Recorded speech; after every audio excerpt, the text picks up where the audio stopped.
Hello students, देखो आज exam cracker questions है। एग्जाम को फाइट करने वाला क्वेश्चंस है। अभी तक जितने भी क्वेश्चंस हम दिए हैं ऑब्जेक्टिव में सब फाइटर क्वेश्चंस है, लेकिन आज का देखो फाइटर क्वेश्चंस।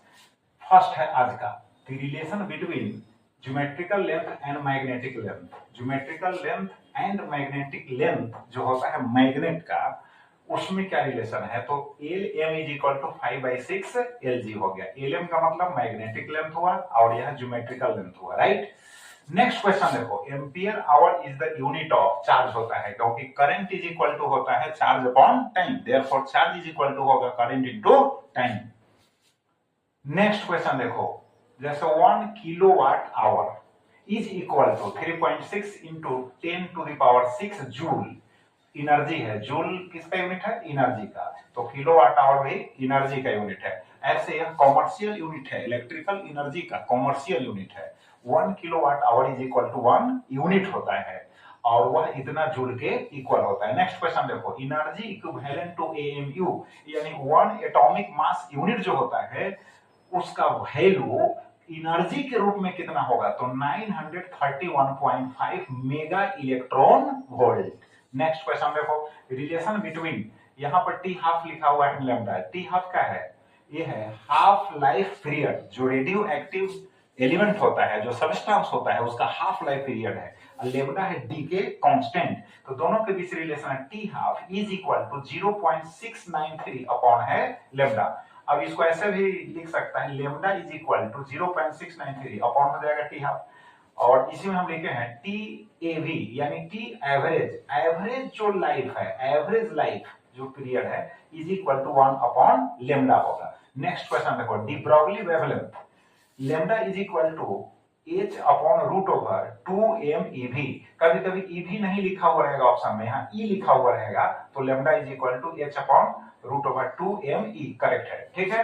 अब इसका रिलेशन जो है मैटर वेव, यानी ये जो लेमडा है किसका वेवलेंथ है? तो जब मैटर पार्टिकल के साथ, बात समझ गए, वेव जो है एसोसिएट होता है, तो उस वेव को हम मैटर वेव कहते हैं और उस वेवलेंथ को हम डी ब्रॉगली वेवलेंथ कहते हैं। अब देखो इलेक्ट्रॉन का, इसी में हम लिख दिए मैक्सिमम जो काइनेटिक एनर्जी होगा वह ई वी नॉट के बराबर होगा। ई इलेक्ट्रॉन के चार्ज का मैग्नीट्यूड है, वी नॉट जो है स्टॉपिंग पोटेंशियल। अब इस आधार पर न्यूमेरिकल भी पूछ सकता है, अगर मैक्सिमम काइनेटिक एनर्जी दिया हुआ है और कट ऑफ वोल्टेज निकालना है तो चार्ज का जो मैग्नीट्यूड होता है उसे डिवाइड कर देंगे इसमें, तो कट ऑफ यानी स्टॉपिंग पोटेंशियल का वैल्यू निकल जाएगा। नेक्स्ट क्वेश्चन देखो, इलेक्ट्रॉन वोल्ट यह किससे रिलेशन रखता है? तो एनर्जी से। इलेक्ट्रॉन वोल्ट जो है एनर्जी का यूनिट है।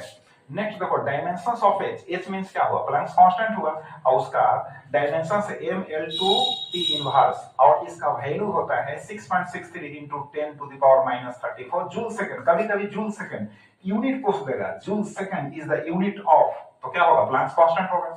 नेक्स्ट देखो, energy of a photon is equal to क्या होता है? H nu. न्यू क्या है? फ्रीक्वेंसी ऑफ फोटोन है, एच प्लैंक्स कांस्टेंट है, तो इसको हम लिख सकते हैं H C upon lambda. Photon क्या है? फोटोन के पास कोई चार्ज नहीं होता है, नॉट डिवाइडेड लिखा हो, नॉट डिवाइडेड, और इसको डिवाइड नहीं किया जा सकता है।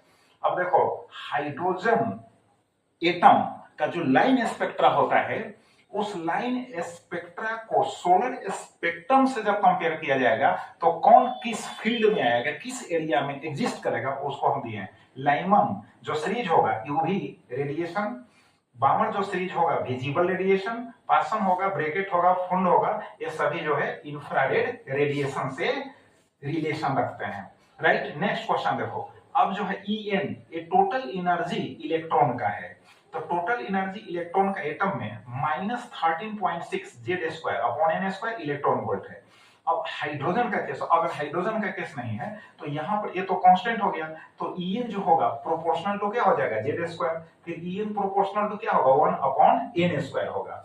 और हाइड्रोजन के केस में Z इज इक्वल टू 1 हो जाएगा, 1 का स्क्वायर 1। तो यह हाइड्रोजन के लिए टोटल एनर्जी इलेक्ट्रॉन का जो होगा किसी भी ऑर्बिट में -13.6 अपॉन n² होगा। अब इस आधार पर फर्स्ट ऑर्बिट में अगर कहता है कि फाइंड आउट करो एनर्जी इलेक्ट्रॉन का, तो यहाँ n इज इक्वल टू कितना हो जाएगा? 1 पुट कर दीजिएगा। नेक्स्ट क्वेश्चन देखो, RH। RH का मतलब क्या हुआ? रिडबर्ग कांस्टेंट हुआ, 1.09 into 10⁻7 पर मीटर होता है। नेक्स्ट क्वेश्चन आओ, यहाँ पर रेडियस ऑफ एच एटम, तो रेडियस जो होता है वह n स्क्वायर के डायरेक्टली प्रोपोर्शनल होता है। n क्या है? ऑर्बिट नंबर है। फिर वेलोसिटी ऑफ इलेक्ट्रॉन जो होता है एच एटम में प्रोपोर्शनल टू क्या होगा? 1/n होता है। बोर्स रेडियस किसको कहते हैं? एच एटम में फर्स्ट जो इलेक्ट्रॉन जब फर्स्ट ऑर्बिट में होगा तो फर्स्ट ऑर्बिट के रेडियस को बोर्स रेडियस कहते हैं। उसका वैल्यू निकाला हुआ है 0.53 एंगस्ट्रॉम होता है। Gamma rays high penetrating power होता है due to low wavelength. Wavelength क्या होता है इसका? स्मॉल वेवलेंथ होता है। देखो सोलर एनर्जी का कारण फ्यूजन होता है, फिशन नहीं फ्यूजन होता है। बात समझ गए? नेक्स्ट क्वेश्चन देखो, इस तरह का अगर रिएक्शन देता है न्यूक्लियर रिएक्शन, देखो 84 यहाँ है, x है, 202 है। अब ये एटम है, ये एटॉमिक नंबर है, मास नंबर है। तो अगर अल्फा पार्टिकल जो है रिलीज होता है, यहाँ लिखा हुआ है इज इक्वल टू 2He4 यानी हीलियम एटम के इक्वल, तो यहाँ एटॉमिक नंबर रिड्यूस हो गया 2, मास नंबर 4 रिड्यूस हो जाएगा। तो बीटा पार्टिकल फिर उसके बाद रिड्यूस होगा, इसमें से इमिट होगा, तो फिर यहाँ +1 हो जाएगा और मास में कोई चेंज नहीं होगा। तो इस आधार पर जहां से भी पूछता है आप बना सकते हैं। नेक्स्ट क्वेश्चन देखो, जर्मेनियम प्लस पेंटावैलेंट। जर्मेनियम जो है प्योर सेमीकंडक्टर है, उसमें अगर पेंटावैलेंट एलिमेंट अगर हम ऐड करते हैं, डोपिंग करते हैं, तो एन टाइप सेमीकंडक्टर प्राप्त होता है और उसमें जो चार्ज कैरियर होगा इलेक्ट्रॉन्स होगा। तो कभी कभी चार्ज कैरियर पूछेगा, कभी कभी यहाँ टाइप पूछेगा, किस तरह का इम्प्योरिटी ऐड किया जाता है। नेक्स्ट देखो, इसी में अगर ट्रिवैलेंट एलिमेंट अगर हम इसमें ऐड करते हैं तो P type semiconductor find out होता है और पी टाइप में जो चार्ज कैरियर्स हैं पॉजिटिव होल्स होते हैं। अब देखो एसी टू डीसी रेक्टिफायर, और रेक्टिफायर डायोड जो होता है वही रेक्टिफायर के रूप में वर्क करता है और एसी को डीसी में कन्वर्ट करता है। इनपुट इन हाफ वेव, अब हाफ वेव जो रेक्टिफिकेशन है उसमें अगर 50 हर्ट्ज दिया हुआ है तो आउटपुट भी उतना ही मिलेगा। अगर फुल वेव है तो यहाँ पर 50 हर्ट्ज है यह इनपुट, तो आउटपुट इसका ट्वाइस हो जाएगा। अब देखो लॉजिक गेट्स होते हैं, लॉजिक गेट क्या है? वो भी तो इलेक्ट्रिक सर्किट है।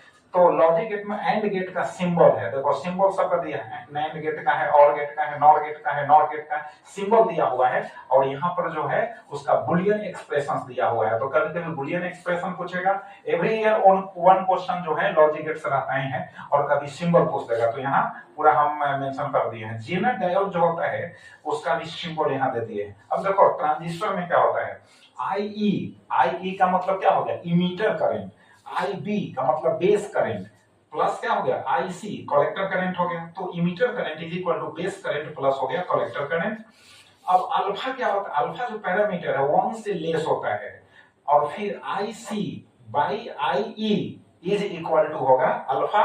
अब बीटा जो होगा 1 से ग्रेटर होगा, अब बीटा का वैल्यू होगा IC अपॉन होगा IB। अब इनको रिवाइज कीजिए और फिर हम नेक्स्ट वीडियो मिलेंगे। Thank you very much.